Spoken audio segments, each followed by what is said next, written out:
자, 정혜민 소장과는 이어가겠습니다. 네. 테슬라 얘기 조금 더 가볼까요? 붙여서. 이거는 말씀을 드렸지만 좀 짧게 가고 이제 두 번째 거를 하고 이따가는 이제 좀 자잘한 시장 이슈가 될 수 있을 것들이 네. 좀 있으니까 이렇게 하도록 하겠습니다.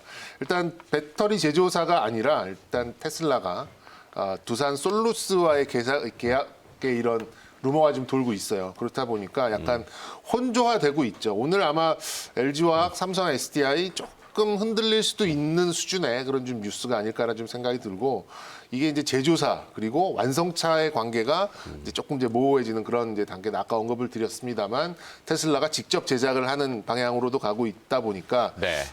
이제 그 향후 증가하는 어떤 성장률의 파이를 모두 먹을 것 같았던 이제 LG화학과 삼성 SDI는 좀 잠시나마 제동이 걸릴 수도 있는 그런 이슈가 아닌가 좀 싶습니다.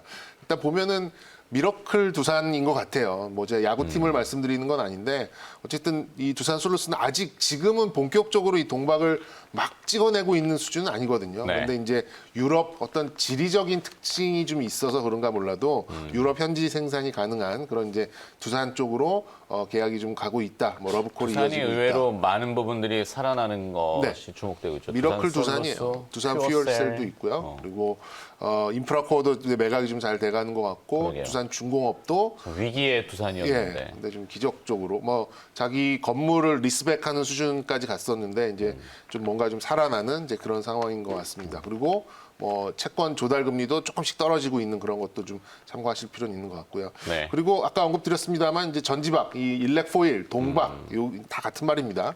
이 수요가 매년 지금 40% 이상 지금 늘어날 가능성에 대해서 언급이 좀 나오고 있습니다. 그래서 내년 상반기부터 이제 쇼티지가 날 수도 있다. 그래서 우리나라의 대표적인 이 이제 동박 생산 업체인 SKC와 일진 머티리얼즈도 지금 인도네시아 쪽에서 엄청나게 지금 증설을 좀 하고 있는 그런 상황인데 전 세계에서 가장 기술력이 좋은 두 회사라고 좀 보시면 될 것 같아요. 그래서 지금은 LG화학, 삼성 SDI 너무 올라가 있는 이런 종목을 쫓기에는 조금 부담스럽다라고 생각을 하신다면 네. 저는 이제 한 중기적인 그런 호흡을 가지고 이런 동박 업체 쪽으로 좀 접근을 하시면은 저는 충분히 좋은 수익률이 좀 가능하다라고 생각이 들고 계속해서 요즘 강조드리는 부분이 이제 자리잖아요. 이제 그런 것들 봤을 때 이 앞서서 이 완성 제품 배터리 제조사 같은 경우에는 지금 부담스러운 상황입니다만 지금 언급을 해주셨듯이 소재 이런 또 장비 이런 쪽은 아직까지는 상승률이 많이 녹혀 있지 않는 그런 상황이기 때문에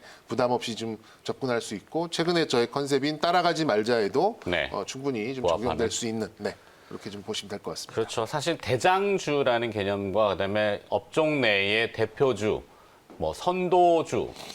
시세를 선도한다는 네. 거죠. 그러니까 강한 시세를 선도하는 1등 주식들이 지표 종목인 건 맞아요. 거기서 꺾이면은 뒤로 다 꺾이긴 해요. 그렇죠. 그죠? 근데 이제 살아있다라면은 실제 수익률 측면에서 개인 투자자들한테는 조금 밑에 단이나 차등주 내지는 그 체인 안에 들어있는 연결고리 안에 들어있는 이런 것도 좀 볼 수 있는 그게 아이디어. 좋은 아이디어를 네. 주는 거죠. 알겠습니다. 11월에 외국인 쇼핑 리스트 이것도 바로 가볼까요? 이렇게 저기서 이제 색깔 반전 혹시 있나요? 네, 저는 SKC를 어머나. 말씀드렸으니까. 지나가 버렸네. 네. 그리고 또 다시 한번. SKC를 이제 SKC. 테슬라 배터리 이제 직접 생산에 대한 이슈가 나온다면 저는 이제 동박을 보겠고 동박 업체 중에는 SKC를 보겠다 이렇게 좀 결론 드릴 수 있겠습니다. 알겠습니다. 두 번째 준비하라로 넘어가 보죠. 네. 어제 외국인 투자자들이 LG화학은 8거래일 연속 순매수 해서 종가 80만 원이 결국 돌파가 됐는데 삼성 SDI도 올랐고 SK 이노베이션도 올랐고 하여튼 2차 전지 쪽과 그다음에 케미컬, 정유, 화학 이쪽으로 지금 많이들 쏠려가고 있죠. 맞습니다.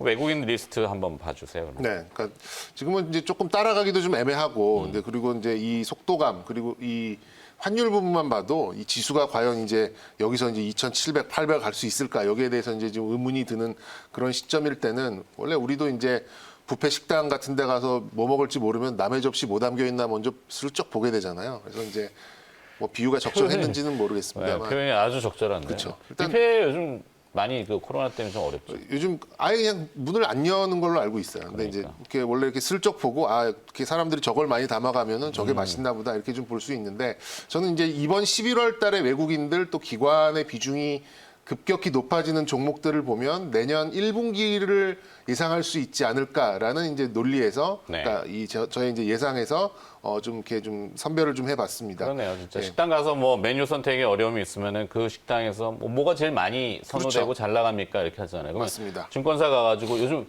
외국인들이 뭐 많이 사요? 이렇게 네. 물어보면 되는 건가요? 그러면 그걸 이제 왜 많이 살까? 그런 종목들이 과연 이제 실적적인 부분인가 아니면은 이제 다른 뭐 그런 뭐 밸류적인 부분인가 이런 것들을 좀 볼 수가 있겠는데, 이걸 가지고 이제 저는 이제 내년 외국인들의 선호도를 좀 미리 좀 이렇게 파악을 해보려는 그런 좀 의도가 있었습니다. 일단 네. 종목을 좀 나열을 해보자면 오스템 임플란트가 있었고요. 오스템 임플란트. 네, 그리고 한국 카본, 효성 TNC, 두산중공업, 뭐 LG화학은 빼고 뭐 두산 퓨얼세 이런 것들이 좀 들어 있었어요. 그래서 실질적인 어떤 그 실적으로 서프라이즈가 나온 거는 한국 카본하고 효성 TNC 정도고 두산 같은 경우는 이 그린 뉴딜 이런 쪽에 이제 두산의 두 종목이 좀 들어 있지 않았나라고 이렇게 좀 이렇게 짚어서 좀 볼 수가 있는 부분이라고 생각이 드는데 여기서 이제 프로그램 매수로 들어왔던 것들을 지워서 순수하게 딱 집어서 사는 것들을 좀 놓고 본다 그러면 외국인의 선호도는 향후에 탄소 배출권 그리고 그린 에너지 쪽으로 조금 이어질 가능성이 높다라고 예상을 좀 해볼 수 있겠습니다. 그래서 네. 추격 매수를 할 필요는 뭐 저는 없다라고 좀 계속해서 말씀을 좀 드리고 있는데 이 종목군들이 만약에 조정을 준다면 관심을 좀 높여야 되지 않을까라는 생각을 좀 가지고 있고요. 뭐 개인적으로는 두산중공업, 두산퓨얼셀, 한국카본 뭐 이런 종목들은 내년 1분기에도 상당히 좀 외국인들의 선호를 높일 수 있는 네. 그런 좀 가능성이 좀 높지 않을까라는 생각이 들고 참고로 이제 기관 쪽에 이제 종목들을 좀 몇 개 본다 그러면 약간 5G 쪽에 저가 매수가 좀 들어오는 것 같아요. 특히 이제 서진 시스템이나 원익홀딩스. 근데 이제 이 종목들은 어떤 자극이 되는 뭐 요인이라기보다는 말씀드렸듯이 이제 자리, 그러니까 워낙 좀 하락이 좀 컸기 때문에 여기에 따른 좀 저가 매수가 좀 들어온 게 아닌가라는 생각이 들고 11월 달 외국인들의 쇼핑 리스트를 보면 확실히 이제 탄소 배출권 관련 그리고 이제 그린 에너지 관련 뭐 이렇게 네. 좀 보시면 될 것 같고요. 마지막으로 이 제닛 옐런 이제 장관 내정자죠. 네. 장관의 이 성향은 탄소 배출에 대해서 굉장히 예민한 그런 이제 탄소 경제에 대해서 굉장히 이제 예민하고 거기에 대해서 논문도 있고 이런 걸로 알고 있거든요. 그렇게 봤을 때는 내년도 외국인들의 선호도는 역시 탄소 배출권 쪽에 있을 가능성이 높다. 그래서 향후에 좀 시간이 된다면 여기를 좀 집중적으로 파는 시간도 좀 한번 가져보도록 하겠습니다. 좋네요. 네. 저 중에 또 오늘 색깔 반전은 집중. 한국 카본 한번 보겠습니다. 한국 카본. 네. 앞서 이제 SKC, 한국 카본 네. 이렇게 좀 집중도가 올라가는군요. 네. 기업도 물론 있어요. 오늘 관심 기업도 오늘 준비하신 게 있죠. 네. 요건 잠시 후에 그리고 또 저기 좀 알아봐 주시겠어요? 비트코인 어제 급락했단 말이에요. 네. 관심 있는 분들 굉장히 많으신데 그거 내용도 잠시 후에 알겠습니다. 또. 자, 일단은 오늘 또 관심 기업 리스트 상위로 올라오는 것들 그리고 또 특징주 증권사 리포트 종합적으로 정리해 드립니다. 신민영 아나운서 준비하고 있습니다.